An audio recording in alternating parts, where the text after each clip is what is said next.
Hello, listeners. This is voiceover work, an audiobook sampler. Where do you listen? I'm your host, Russell, and today is September 13th, 2022. It's a Tuesday. Tuesdays mean it's chapter by chapter preview day, and today we take a look at Irwin Cordero's The Backyard Homestead Guide for Self Sufficiency. Your guide for this journey into homesteading and self-sufficiency is Irwin Cordero, who's been doing in-depth research and practicing this lifestyle for over 10 years. His intention is to prevent you from spending unnecessary money, making a ton of mistakes, or taking months or even years to have a successful homestead. Thanks for being with us today. This is the chapter-by-chapter preview of Irwin Cordero's The Backyard Homestead Guide for Self-Sufficiency.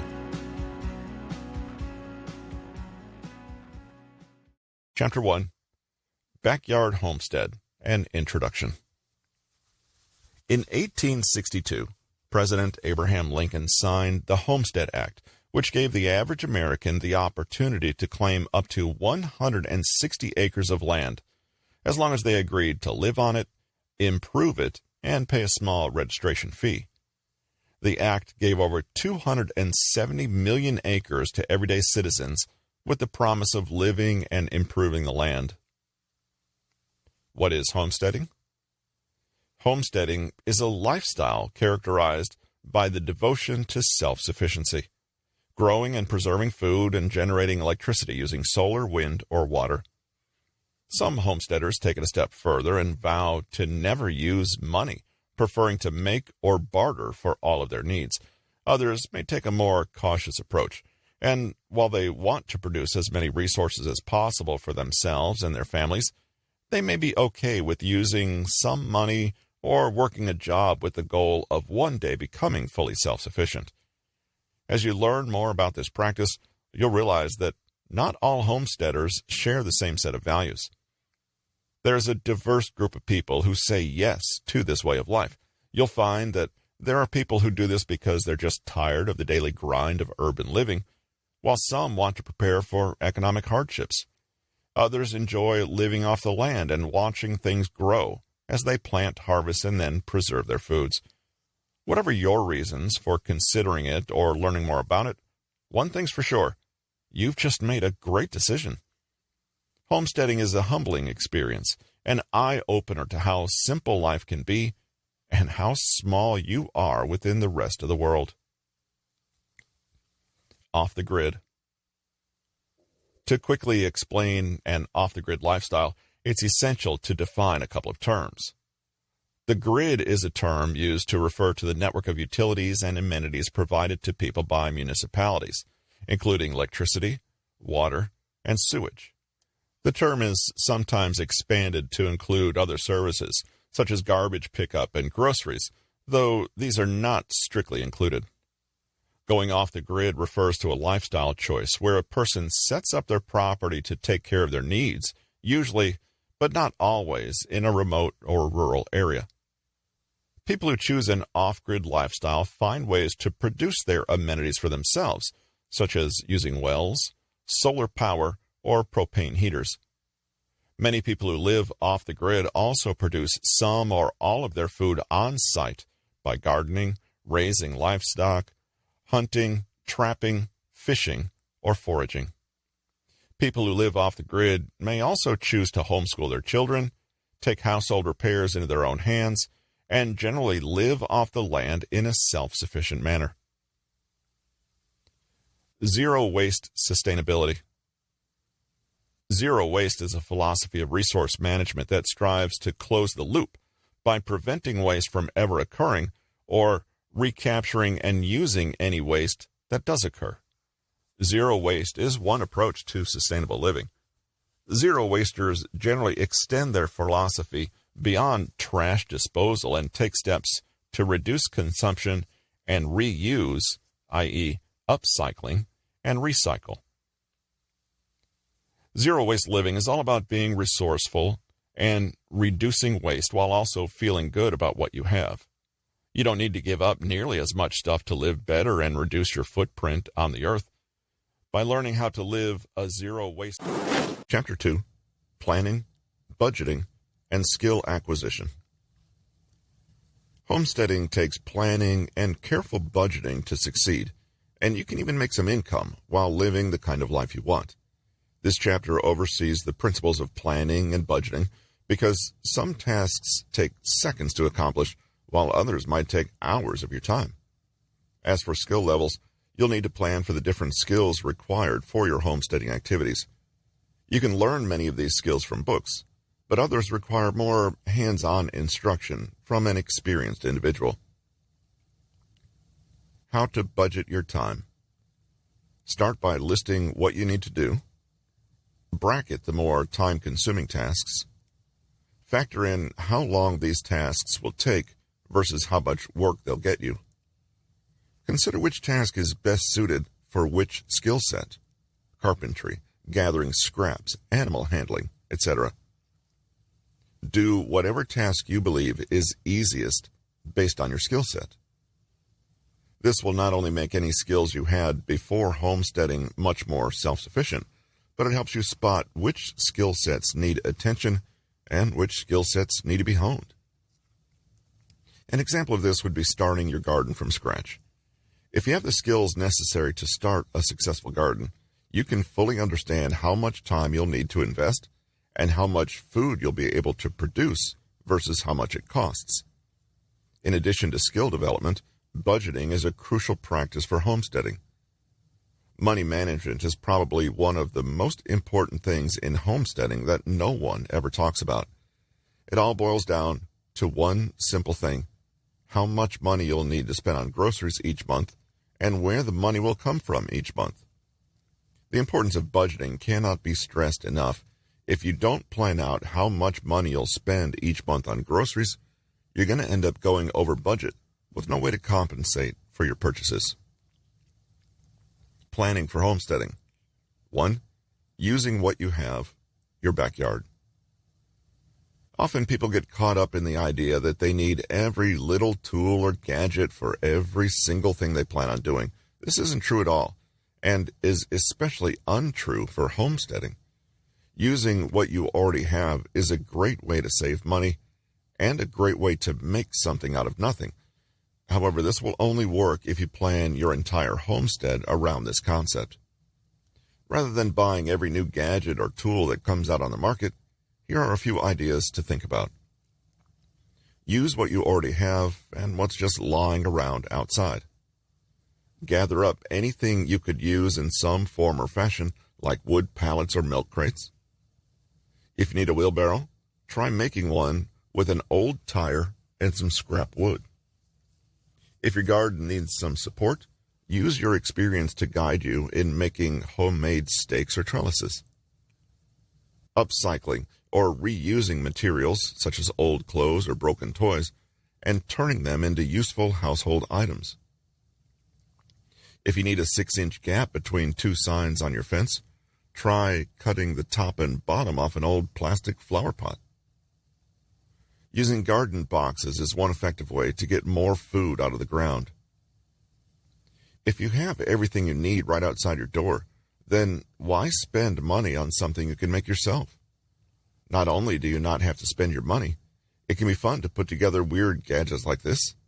I'll give you a few examples of things that you can make very inexpensively out of just about anything lying around in your yard. Chapter 3, Food Production, a Guide to Backyard Farming. Starting a homestead from your backyard is interesting, and one of the hallmarks is being able to grow your own food. This chapter discusses food production and how to get started in growing and tending different types of crops in a self-sufficient manner. Space maximization. You need to know how best to manage a small space in your house using methods like using a greenhouse. When starting a homestead, the first thing to remember is that not all land is equal. If you have a large amount of space and can afford to dedicate a large portion to agricultural purposes, then you should do it for the sake of self-sufficiency. Even if you have enough space for a few acres of crops, try to remember that different plants will require different amounts of space and sunlight. For example, Corn or wheat requires more room than lettuces or herbs. Gardening in a backyard can be challenging, but can also be rewarding. It takes time, patience, willingness, and creativity to transform a landscape into an edible garden that supplies you with a steady food supply. For limited space, maximizing the little space you have will serve to maximize each space's yield. Grow herbs in window boxes. Grow 3 or 4 types of herbs instead of just one. Grow vertically to dramatically increase the square footage in a given area. Vertical growing can help maximize your available area by stacking certain plants vertically to the sun, like tomatoes or cucumbers. Choosing the right crops. The next thing to do is decide what you'll be growing in your garden.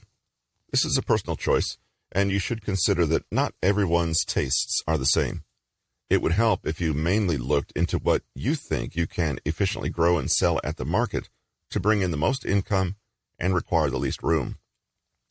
For example, berries are a great source of income, but they require more space than lettuce. Once you know what crops you want to grow, it's time to plan how they will all fit into your property. Being self-sufficient means producing everything yourself, but that doesn't mean there isn't any room for planting other things like trees or bushes. When planting a homestead, draw a map of your property and decide where you can best fit each type of crop that you've chosen to grow. Starter vegetables. Indoor crops include broccoli, Brussels sprouts, cabbage, and tomatoes. Cauliflower, celery, eggplant, and peppers should also be started indoors. Tender vegetables like tomatoes, eggplants, and peppers are susceptible to spring cold, so start them indoors and protect them from the elements. Cucumbers, muskmelon, pumpkins, squash, and watermelon are among the plants that do not transplant from inside to outside well. These are all tender, so don't sow them outside if frost is imminent. Some plants simply refuse to move. To avoid disturbing the roots of root vegetables, like carrots and turnips, it's best to start them directly in the ground rather than transplanting them later. Plants with long tap roots like dill and parsley also dislike being transplanted.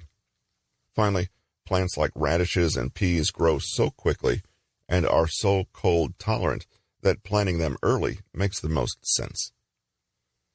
Although many people in their early 20s may be eager to start their adventures, you should not overlook the amount of time it will take to build. Chapter 4, Soil Development and Care. The soil used in farming makes all the difference for you as a homesteader. This chapter talks about soil quality and improving or developing the soil to ensure maximum results in your homesteading farming efforts. Many homesteaders, amongst other things, are also looking for a guide on how they can develop the soil they use in planting. That's why this chapter is about teaching this important aspect. Discuss the topic as in-depth as possible, making it easy, even for a beginner in homesteading, to get started on this topic. Soil assessment. Gardening is a staple of homesteading life, and there are various ways to do it. The first thing you need to determine is the soil quality on your property. A soil test determines the health and fertility of the soil by determining its pH level and pinpointing the nutrients that are deficient or excessive. Knowing this information can help you know what, if anything, you can successfully plant and how to make your soil healthier so that you can put in a wider variety of plants. A soil test is suggested annually or as needed and can be done at any time of the year, although fall is preferable. These tests can usually be obtained through a local county extension office, though some agriculture universities and similar places also do testing. Many of these tests may charge a small fee. How to do a soil test. 1. Take roughly a cup worth of soil from different areas of the property, air-dried. 2. Samples should not be taken when the soil is wet or recently fertilized. 3. Store it in an airtight container or Ziploc bag. 4. Label each sample with the area of the property that it came from and the collection date. 5. Test for pH level. Effectively tests how acidic the soil is. Testing pH levels. For this, you'll need a pH strip, which you can buy in your local pharmacies. 1. Pour in distilled water. 2. Stir or swirl vigorously. 3. Rest for 30 minutes. 4. Pour the soil sample into a clean glass via a coffee filter. 5. Ensure that you're capturing solids while allowing liquid to pass. 6.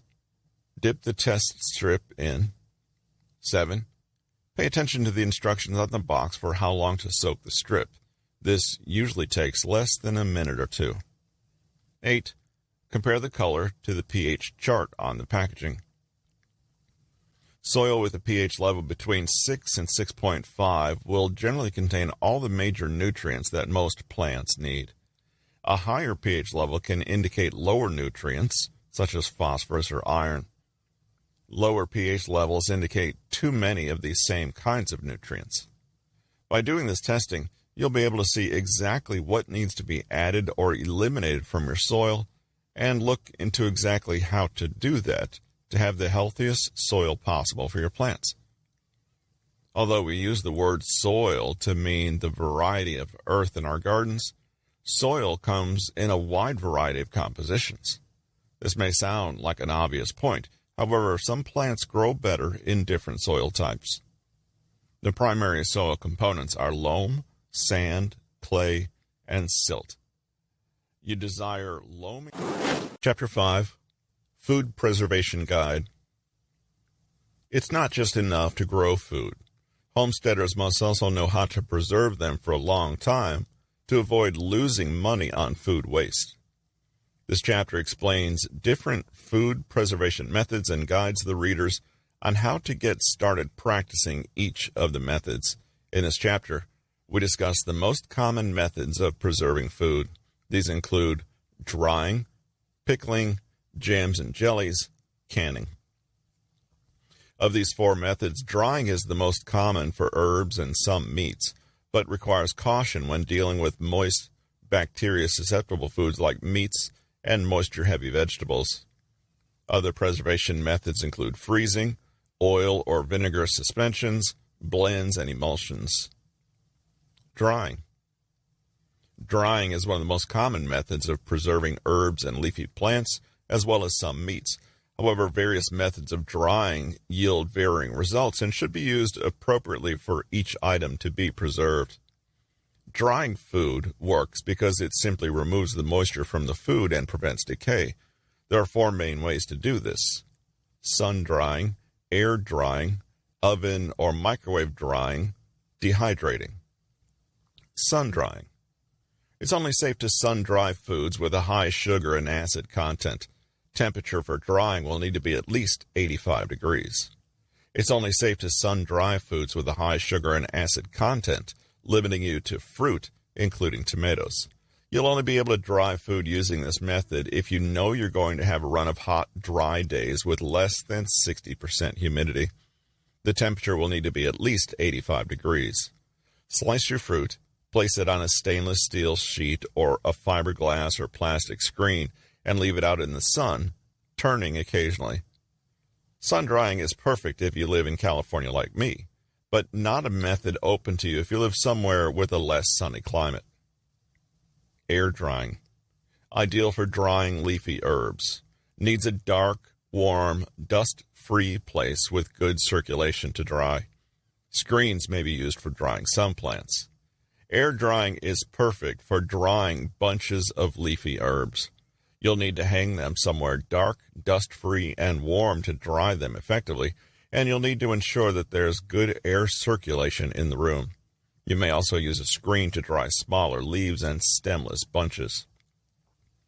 Oven or microwave drying. Using a microwave or oven to dry food requires setting the microwave or oven to its lowest possible power setting. How much success you'll have with oven and microwave drying slightly depends on your device. Newer models sometimes have a dehydrate setting, in which case it's simple. 1. Set your device to dehydrate at 140 degrees Fahrenheit and place a lined tray of thinly sliced fruits or vegetables inside. If your oven doesn't have a dehydrate setting, set it on the lowest possible setting and leave the door slightly ajar. Switch your trays around every half hour or so and keep a close eye on your products so you can stop them from scorching.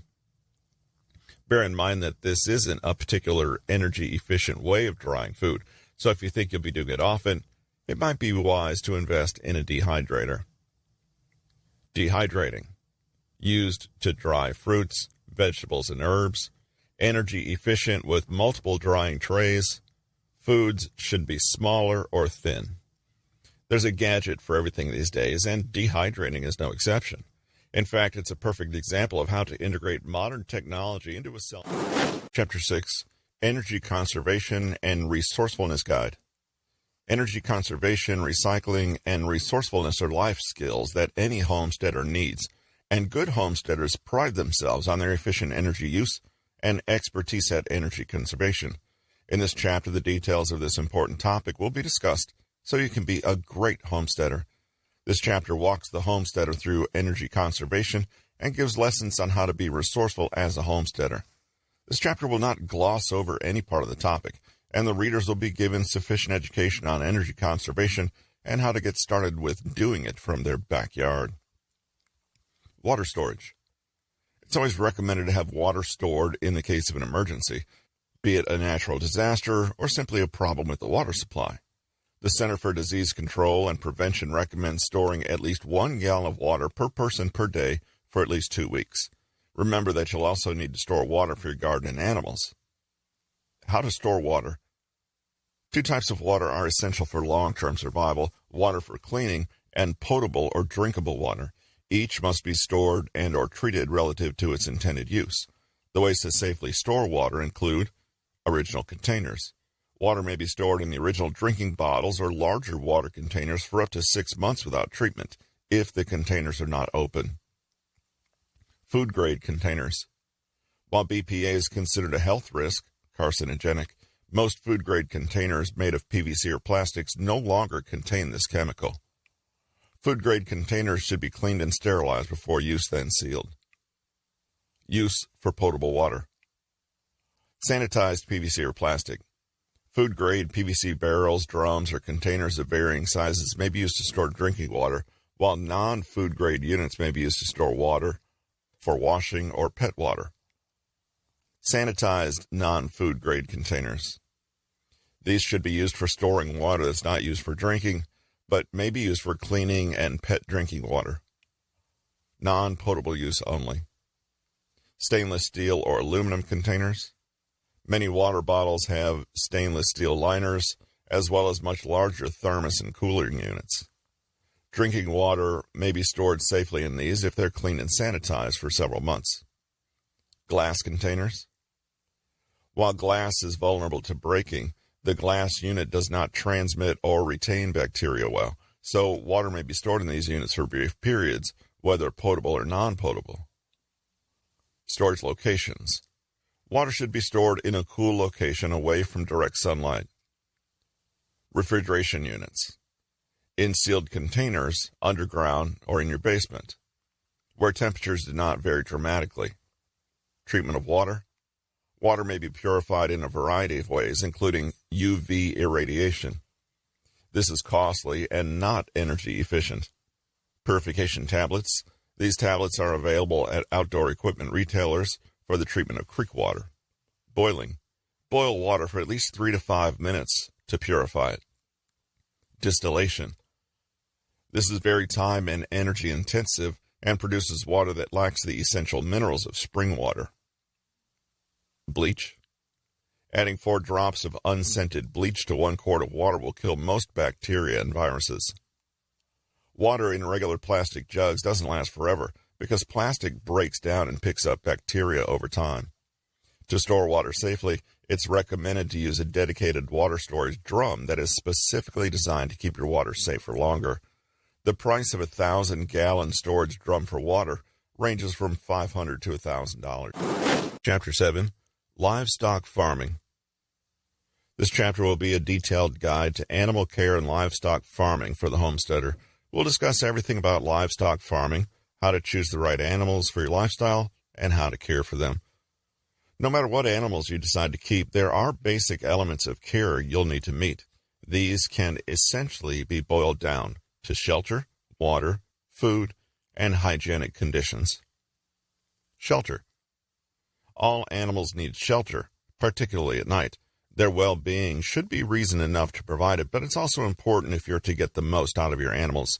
For example, animals raised for milk are especially vulnerable at night and are prone to frozen teats when they get too cold, which will have a negative effect on your milk supply. Shelter can take various forms depending on the animal it's designed for, but it must be clean and dry with good ventilation. It will need to be cleaned out regularly and should provide a safe and calming environment for your livestock. Water. Water, of course, is essential to all animals, and any livestock you keep should have permanent access to clean, fresh water for good health. Again, this is particularly important for animals raised for milking. One function that water has is to help an animal regulate its body temperature. So during the winter, it's a good idea to warm their water slightly. If it's too cold, they'll need to expend more energy increasing their body temperature, and you'll find you need to increase their feed. Food. Your livestock will need a good diet that provides them with all their nutritional requirements. Although they may be able to forage a little, they'll be unable to fend for themselves in your care and will need a high-quality feed with a good balance of protein, vitamins, and minerals. Bear in mind that you'll need to spend more on feed during the winter when your animals will need to eat more to maintain a healthy body temperature. Generally speaking, feeding your animals small amounts regularly is the best approach for reducing waste and making sure they're all fed consistently. Good hygiene. Good hygiene for animals looks a little different from how it looks for us. What I mean here is ensuring that their shelter is clean and comfortable, and that means providing fresh wood chips, sand, and sawdust as appropriate. This will help your animals to keep warm and comfortable and reduce the buildup of manure and dirt, which can eventually lead to health problems. Livestock farming for the homesteader. Considerations for livestock raising, zoning rules, size of property, costs, predators, containment needs, weather conditions, maintenance inputs, feed availability. The type of animals that you raise on your homestead largely is dictated by the number of factors. In zoning, size of property, availability of feed and cost to raise, process and store products, and cost-benefit of raising the animals. Local risk factors play a role as well, such as predators, and resulting safety or containment, such as a fence, corral, barn needs, range of weather conditions available to the livestock, and maintenance time commitment.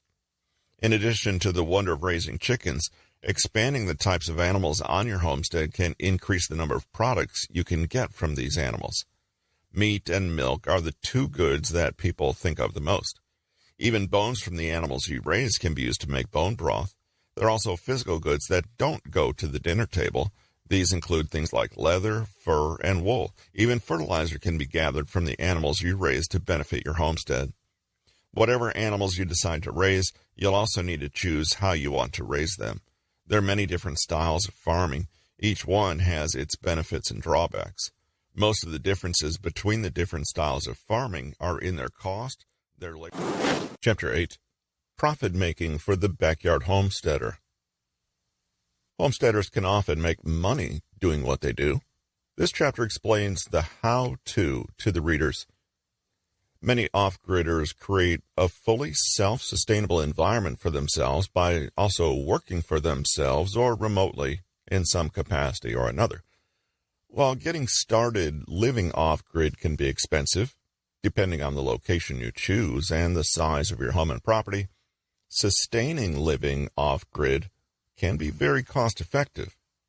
This entirely depends on your lifestyle, though. While many people living off-grid make a living selling things they grow or make, there are also plenty of ways to work remotely. Off-grid living does not mean having to sacrifice and live hand-to-mouth. You can make a good income doing things you're passionate about. I know people living off-grid. RVing full-time around the country and are bringing in 5 figures per month from their remote work. If you're going to be doing anything online, all you need is a reliable internet connection and the motivation to work remotely. Working and living off of your land. Many people choose to live off-grid and homestead where they make money selling products from farming, raising livestock, and beekeeping. Unless you have a very large family, you can sell many of your products for a good profit. One of the biggest things about earning a full-time income while living off-grid is still being able to enjoy your off-grid lifestyle. You don't want to be working yourself ragged 100 hours per week to make ends meet. That's not the point here. Homesteading can and should be an enjoyable learning experience. There are a myriad of ways to earn money while homesteading, some common to many farms, others more innovative. We'll describe a few of these opportunities in this chapter, starting with knife making. Knife making. Knife making requires some skill, but by starting small, you can learn the techniques and find your niche. Your market will depend upon the potential clients that you can reach. In rural communities, hunting and survival knives are popular, while in small town regions, kitchen knives or workshop utility knives may have the best chance to successfully sell. Your niche may also include decorative knives that you can market on the internet or at craft, hunting, outdoors, or gardening shows. Decorative handles and even decorative blades attract collectors. To start, you'll need minimal supplies. A 4.5-inch angle grinder, several sheets of sandpaper with progressive grit ratings, a 1084 medium hard steel blank, synthetic handle blanks, preferred over wood or bone, a rat tail chainsaw file, flat and half-round files, a triangle file, a scribe, a grease pencil, vernier calipers, and a bench vise are your basic tools that you'll need. As you advance and improve your knife-making skills, you'll add more elaborate, labor-reducing tools. There are a few basic steps to making your blades. 1. Outline or scribe the perimeter or silhouette of your blade, including the full tang.